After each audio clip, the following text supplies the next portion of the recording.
नमस्कार, बहुत स्वागत है आपका सुबह 7 बजे की इस खास बुलेटिन में। मैं हूं आपके साथ अवंतिका श्रीवास्तव। आज की तमाम बड़ी खबरें आपको बताएंगे। सबसे पहले राजधानी दिल्ली का जिक्र कर लेते हैं। लोकसभा में अविश्वास प्रस्ताव पर आज भी चर्चा होनी है।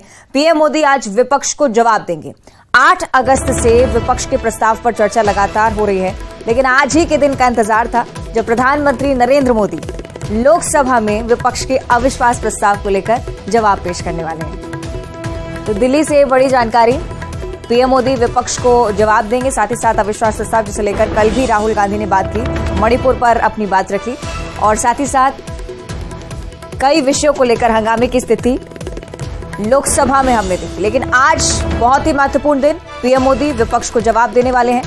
8 अगस्त से ही निरंतर अविश्वास प्रस्ताव पर चर्चा हो रही है।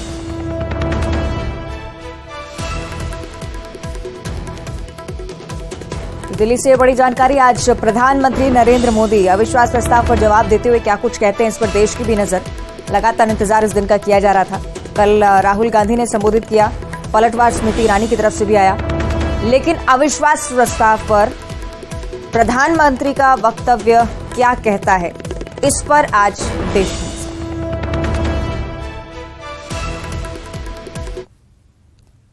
इंदौर के चंदन नगर में एक मौलाना का वीडियो लगातार वायरल हो रहा है। उसमें वो कहते हुए सुनाई दे रहे हैं कि कचरा गाड़ी में हमारी बहन बेटियां कचरा नहीं डालेंगी, नगर निगम के कर्मचारी खुद कचरा उठाकर ले जाएं। मौलाना ने नगर निगम के कर्मचारियों के लिए जाति सूचक शब्दों का भी इस्तेमाल किया। इस वीडियो के वायरल होने के बाद मेयर पुष्यमित्र भार्गव का बयान सामने आया। उन्होंने कहा कि इंदौर इन्हीं सफाई मित्रों की वजह से स्वच्छता में नंबर 1 आया है। इनके खिलाफ इस तरह का कोई भी व्यवहार सहन नहीं किया जाएगा। ऐसे लोगों के खिलाफ कठोर से कठोर कार्रवाई की जाएगी। इस मामले में एट्रोसिटी एक्ट के तहत केस दर्ज हुआ है। मौलाना ने भी बाद में माफी मांगी है। अब आप चंदन नगर में तमाशा नहीं होने देंगे, ना हम हमारी बहन बेटी बच्चियों को सुबह कचरा डालने देंगे। उससे कहेंगे कि हम पैसा भरते, कचरे का टैक्स भरते, तेरे मुंह पे और महीने के 60 रुपए मारेंगे, 2 रुपए रोज, लेकिन ये कचरे की उठा के तू डालेगा, हमारी बहन बच्चियां कचरा उठा करके नहीं डालेगी। मैंने देखा है जब भाभियां, बच्चियां, माए, बहनें, जवान बेटियां कचरा डालती है ना, तो मेहतर गंदी नीच नजर वाले उनको ऐसे घूर के देखते जिसकी कोई इंतहा नहीं। सोचे हमको तो इनका नाखून भी घेर देखे तो हमारे दिल को गवारा नहीं है। तो हमें खुद अपने घर से शुरुआत करना पड़ेगी। ऐसे नहीं कि वहां ऐसा हो रहा, वहां ऐसा हो रहा है। हम सब करें कि जिसने ईशा की नमाज नहीं पढ़ी वो ईशा की नमाज पढ़ेगा और फिर कल रोजे की तैयारी करेगा। अब आप जिस प्रकार से उनका व्यवहार है, इसके खिलाफ कठोर कार्रवाई इंदौर नगर निगम करेगा। और हमने अभी prevention of atrocities against ST/SC act के तहत मामला दर्ज भी कराया है।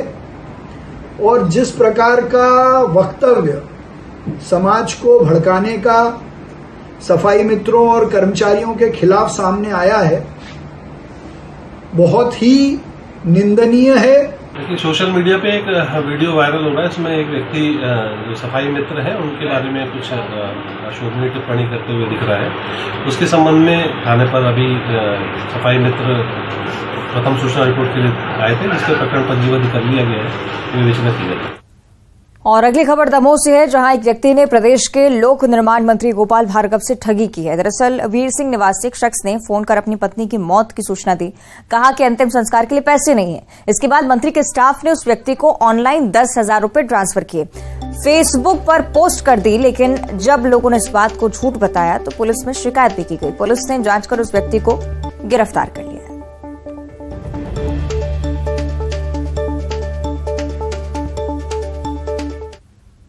या उसकी मदद के बतौर जो उसने बताया कि वो क्यूक्स की वहाँ खड़ा हुआ है, वहाँ का नंबर लेके उसके खाते में पैसे डाल दिए थे। खाते 5,000 और 10,000 रुपये डाल दिए, 5,000 2 बार। फिर ये बात उन्होंने लोगों को बताए, लोगों को पता चले, तो उस माध्यम से उनको पता चला कि ये व्यक्ति वहाँ का रहने वाला नहीं है। तो उसकी शिकायत उन्होंने उनके स्टाफ द्वारा थाना गढ़ाकोटा में की गई थी। इस पर और इधर इंदौर क्राइम ब्रांच ने ऑपरेशन प्रहार के तहत ब्राउन शुगर की तस्करी करने वाली महिला और पुरुष को गिरफ्तार किया है। पकड़े गए आरोपियों से 40 लाख रुपए कीमत की 266 ग्राम ब्राउन शुगर बरामद की गई। ये लोग राजस्थान से ब्राउन शुगर लाकर इंदौर में बेचते थे। क्राइम ब्रांच ने बाईपास इलाके से ब्राउन शुगर की तस्करी करने वाली महिला सपना देवकर और उसके भाई दीपक को गिरफ्तार कर लिया। पकड़े गए आरोपी ने खुलासा भी किया कि राजस्थान से ब्राउन शुगर लाकर इंदौर में युवाओं को नशे की लत लगाया करते थे। ये लोग काफी लंबे समय से ब्राउन शुगर की तस्करी कर रहे थे। पूछताछ में राजस्थान के तस्करों के नाम भी सामने आए हैं। इंदौर क्राइम ब्रांच अब राजस्थान पुलिस के संपर्क में। ऑपरेशन प्रहार के तहत लगातार ड्रग तस्करों पर हम लोग जो है कार्रवाई कर रहे हैं। इसमें मुखबिर की सूचना पर इसमें 2 लोगों को पकड़ा गया, सपना देवकर और दीपक भारती नाम के 2 लोगों को। ये यहाँ पे काफ़ी लंबे अरसे से बड़ी मात्रा में ब्राउन शुगर खपाने का कार्य कर रहे थे। इनसे अभी करीब 266 ग्राम लगभग 40 लाख रुपए की ब्राउन शुगर इनसे पकड़ी गई है और ये यहाँ पे डिस्ट्रीब्यूटर की तरह जो है सभी पेडलर्स को भारी मात्रा में माल उपलब्ध कराते थे। इस संबंध में इनसे पूछताछ की जा रही है और जितना भी इनका नेटवर्क है उस पर अग्रिम कार्रवाई करी जाएगी। सर कहाँ से लाए थे यहाँ? ये मुख्य रूप से जितनी ब्राउन शुगर यहाँ पे आ रही है वो राजस्थान तरफ से आ रही है। तो और अब बात करेंगे बिलासपुर की, जहां तहसीलदार की फर्जी सील लगाकर सिग्नेचर करके मैनुअल प्रमाण पत्र बनवाने का खुलासा हुआ है। तहसीलदार अतुल वैष्णव ने सिविल लाइन थाने में शिकायत दर्ज करवाई है। इसके बाद पुलिस ने मामला दर्ज कर जांच शुरू की। बताया जा रहा है कि तहसील में सक्रिय दलाल 400-500 रुपए लेकर फर्जी जाति, निवास और आय प्रमाण पत्र बना देते हैं। दरअसल महिला एवं बाल विकास विभाग में आंगनवाड़ी कार्यकर्ता और सहायिका की भर्ती के लिए आवेदन मंगाए गए हैं और इन्हें आवेदन के साथ साथ निवास, जाति और आय प्रमाण पत्र भेजने हैं। वो फर्जी निकले थे। ये प्रमाण पत्र साधना अहिरवार और गायत्री खरे के नाम से जारी हुए। तहसीलदार अतुल वैष्णव ने दलाल मुकेश खरे से फर्जी जाति और आय प्रमाण पत्र बरामद किए। मुकेश खरे ने बताया है कि वकील राम कुमार सूर्या के जरिए फर्जी प्रमाण पत्र बनवाता था। आज सूचना मिली कि फर्जी तरीके से सील और हस्ताक्षर करके जाति, आमदनी और निवास प्रमाण पत्र जारी किए जा रहे हैं। तो उस संबंध में एक व्यक्ति से पूछताछ की गई और व्यक्ति ने यह स्वीकार किया है कि वो इस कार्य में लिप्त है। उस संबंध में पंचनामा बनाया गया है। पंचनामा बनाने के बाद जो भी फर्जी हस्ताक्षर और सील के जो दस्तावेज हैं वो सारे प्रमाण पत्र जब्त किए गए हैं और थाना प्रभारी सिविल लाइन को पत्र लिखा गया है कि इस विधि सम्मत धाराओं के तहत। भोपाल से अगली बड़ी खबर, मुख्यमंत्री शिवराज सिंह चौहान आज भी बहनों से संवाद करने वाले। एक बड़ी सौगात आज मुख्यमंत्री की तरफ से बहनों के लिए, क्योंकि आज 10 तारीख है। सीएम रीवा में लाडली बहनाओं के कार्यक्रम में शामिल होंगे। साथ ही साथ लाडली बहना योजना की तीसरी किस्त भी आज मुख्यमंत्री की तरफ से जारी की जाएगी। बहनों से सीएम शिवराज संवाद भी करने वाले हैं। जिस महिला को इस योजना का लाभ नहीं मिल रहा है उन तक भी जानकारी पहुंचाने का काम हर कार्यक्रम के जरिए मुख्यमंत्री करते आ रहे हैं। आज भी इसी तरह की तस्वीरें आपको देखने को मिलेंगी। रीवा में लाडली बहना सम्मेलन का आयोजन, और चूंकि आज 10 तारीख तो आज योजना की किस्त भी लाडली बहनों के खातों में मुख्यमंत्री ट्रांसफर करेंगे। रायपुर की बात करेंगे। सीएम भूपेश बघेल आज के कार्यक्रमों को लेकर जानकारी। आज मुख्यमंत्री राजनांदगांव जाने वाले हैं। किसान मजदूर सम्मेलन में शामिल होंगे मुख्यमंत्री भूपेश बघेल। रायपुर से बड़ी खबर है। छत्तीसगढ़ के मुखिया भूपेश बघेल आज राजनांदगांव जिले के दौरे पर। किसान मजदूर सम्मेलन का आयोजन यहां पर शामिल होंगे मुख्यमंत्री भूपेश बघेल। सौगातों भरा दिन राजनांदगांव के लिए भी हो सकता है, क्योंकि जब पहुंचते हैं मुख्यमंत्री कोई ना कोई सौगात उनकी तरफ से जरूर दी जाती है।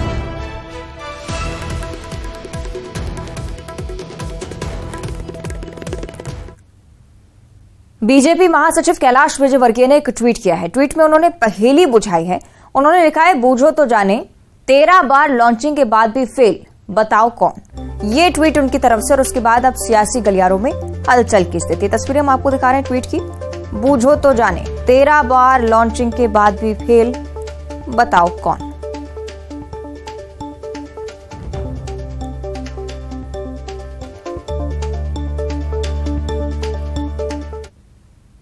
और छत्तीसगढ़ के लिहाज से एक और बड़ी जानकारी। प्रधानमंत्री नरेंद्र मोदी छत्तीसगढ़ आने वाले हैं। 1.5 महीने में दूसरी बार उनका दौरा हो रहा है छत्तीसगढ़ में।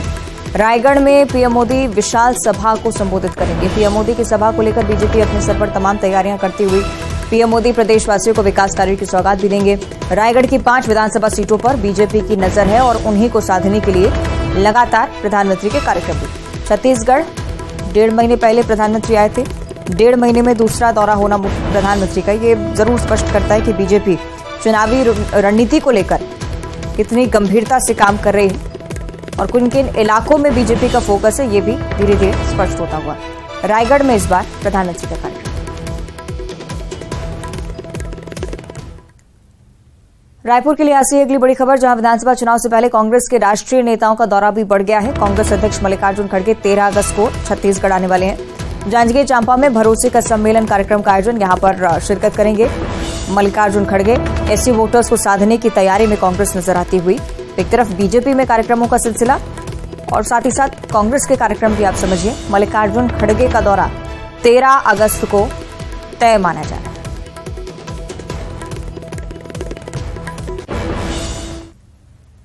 और रायपुर में आम आदमी पार्टी की घोषणा पत्र समिति की आज पहली बैठक होने जा रही है। आम आदमी पार्टी घोषणा पत्र तैयार करने पर चर्चा करने वाली है। दोपहर 12 से 3 बजे तक घोषणा पत्र समिति की बैठक होगी। जनता से जुड़े मुद्दों पर फोकस करेगी आम आदमी पार्टी। 90 विधानसभा क्षेत्रों तक पहुंचेगी पार्टी और समिति के अध्यक्ष आनंद प्रकाश गिरी, अध्यक्षता उन्हीं की रहेगी इस बैठक में। 90 विधानसभा सीटों पर चुनाव लड़ने की तैयारी आम आदमी पार्टी की, जो कि पहले से ही पार्टी स्पष्ट कर चुकी है।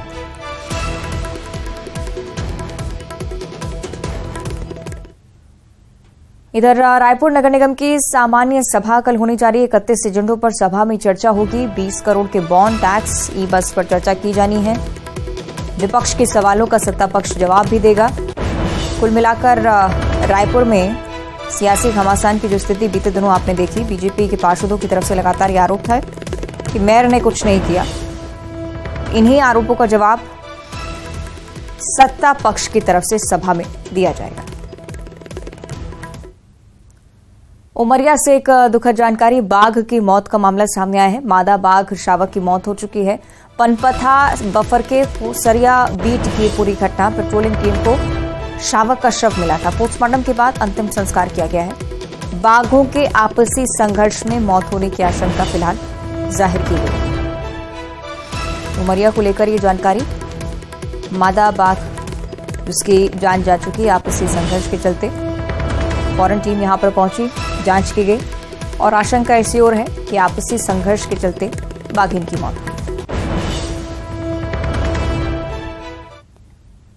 दुर्ग से अगली बड़ी खबर, जहां ऑनलाइन सट्टेबाजी पर पुलिस ने एक बार फिर से शिकंजा कसा है। ऑनलाइन सट्टा महादेव बुक के खिलाफ ये बड़ी कार्रवाई। महादेव बुक नंबर 456 के खिलाफ कार्रवाई करते हुए सेक्टर 1 उद्यान से 6 आरोपी गिरफ्तार हुए। लैपटॉप, मोबाइल और कई दस्तावेज इनके हवाले से जब्त किए गए।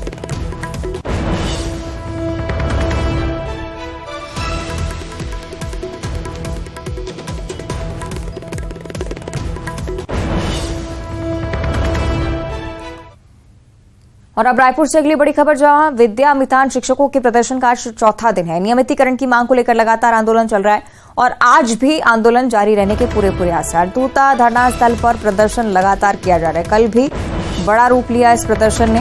विद्या मितान शिक्षकों की तरफ से ये बड़ा प्रदर्शन चौथे दिन भी आज जारी रहने के आसार।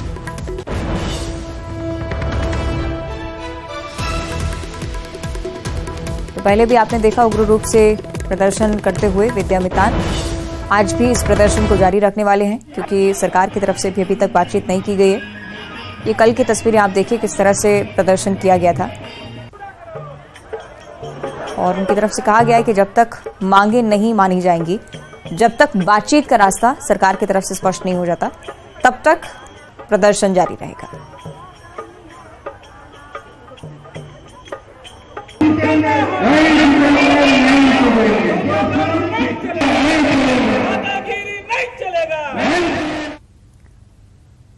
और अब देखिए 25 सेकंड में खबर। अविश्वास प्रस्ताव पर चर्चा के दौरान बोले अमित शाह, कहा 30 साल बाद देश में बनी पूर्ण बहुमत की सरकार, जनता को मोदी सरकार पर पूरा भरोसा। लोकसभा में अमित शाह ने की पीएम की तारीफ, 24 घंटे में 17 घंटे काम करते हैं पीएम मोदी, बिना छुट्टी लिए अब तक किया है काम।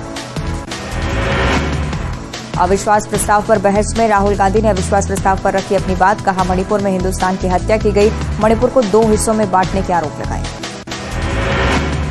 स्मृति ईरानी ने राहुल पर किया पलटवार, कहा खून से सना है इनका इतिहास, मणिपुर चर्चा से भागने के लिए विपक्ष पर आरोप। क्विट इंडिया पर बीजेपी का बड़ा अभियान, संसद भवन में हुआ कार्यक्रम, गांधी प्रतिमा के सामने जुटे बीजेपी के सभी सांसद। ज्ञानवापी परिसर में एएसआई की टीम का सर्वे लगातार जारी, मुस्लिम पक्ष ने वाराणसी जिला अदालत में दिया प्रार्थना पत्र, मीडिया कवरेज पर रोक लगाने की मांग। मणिपुर हिंसा के विरोध में पंजाब बंद का व्यापक असर। अमृतसर के बाजारों में पसरा रहा सन्नाटा। बाजारों और दुकानों पर लग रहा ताला। अनूपपुर को सीएम शिवराज की सौगात। करोड़ों की विकास योजनाओं का लोकार्पण, शिलान्यास। लाडली बहनों से भी किया संवाद। एमपी में सरकार का विकास पर्व। अनूपपुर में सीएम शिवराज ने किया रोड शो। जनसभा को किया संबोधित। एमपी में बीजेपी ने तेज की चुनावी तैयारी। मीडिया सेल में हुई नियुक्ति। 3 से 4 प्रवक्ता मीडिया पैनलिस्ट नियुक्त किए गए। 2 लोगों को बनाया गया सदस्य। एमपी में शिक्षकों के तबादले का दौर जारी। स्कूल शिक्षा मंत्री के बंगले पर पहुंचे टीचर्स। तबादलों के लिए परेशान न करने के लगाए पोस्टर। हाईकोर्ट से बीजेपी विधायक जजपाल सिंह जज्जी को बड़ी राहत। ग्वालियर बेंच ने जाति प्रमाण पत्र को माना सही। विधायक की जाने का खतरा टला। भोपाल में चुनाव से पहले बीएसपी का प्रदर्शन। कार्यकर्ताओं का राजभवन मार्च। पुलिस ने प्रदर्शनकारियों को रोका। प्रदेश के गृह मंत्री नरोत्तम मिश्रा का कमलनाथ पर निशाना। कहा, समझ गए हैं हिंदुओं की ताकत। पीसीसी चीफ को बताया चुनावी हिंदू। विश्व आदिवासी दिवस पर सीएम भूपेश बघेल ने बस्तर और सरगुजा को दी करोड़ों की सौगात। हजारों विकास कार्यों का किया लोकार्पण, शिलान्यास। तेंदुपत्ता संग्राहकों को दिए करोड़ों रुपए। पीएम मोदी के छत्तीसगढ़ दौरे पर सियासत तेज। गृह मंत्री ताम्रध्वज साहू का तंज। कहा, बीजेपी कुछ भी कर ले, बनेगी कांग्रेस की सरकार। विश्व आदिवासी दिवस पर कांग्रेस दफ्तर राजीव भवन में कार्यक्रम का आयोजन। प्रदेश प्रभारी कुमारी शैलजा, पीसीसी अध्यक्ष दीपक बैज कार्यक्रम में हुए शामिल। सरकार द्वारा आदिवासियों के लिए किए गए कामों को गिनाया। अरविंद नेताम पर पीसीसी अध्यक्ष दीपक बैज का बयान। हर व्यक्ति को संतुष्ट कर पाना असंभव। आदिवासी समाज हमारी सरकार से खुश। बीजेपी एसटी मोर्चा प्रदेश अध्यक्ष विकास मरकाम का गौरव दिवस पर बयान। कहा, कांग्रेस बताए किस बात का गौरव मना रही है पार्टी। दुर्ग में पुलिस को मिली कामयाबी। युवक को बंधक बनाकर फिरौती मांगने वाला गिरफ्तार। पुलिस ने युवक को गोवा से कराया मुक्त। महासमुंद में नशे के सौदागरों पर शिकंजा। 60 किलो गांजे के साथ 2 अंतर्राज्यीय तस्कर गिरफ्तार। जब्त गांजे की कीमत 15 लाख रुपए। आईसीसी ने जारी की वनडे की ताजा रैंकिंग। 115 अंकों के साथ भारत तीसरे स्थान पर। नंबर 1 पर ऑस्ट्रेलिया। अल्लू अर्जुन की फिल्म पुष्पा की रोकी गई शूटिंग। रिलीज को लेकर तैयार की गई स्ट्रैटेजी। अगले साल फिल्म होगी रिलीज। प्रेम चोपड़ा ने अमिताभ और राजेश खन्ना पर रखे अपने विचार। कहा, राजेश खन्ना ने समय के हिसाब से अपने आप को नहीं बदला। स्टारडम घटने की वजह यही बताई। और इसी के साथ बुलेटिन में इतना ही। नमस्कार।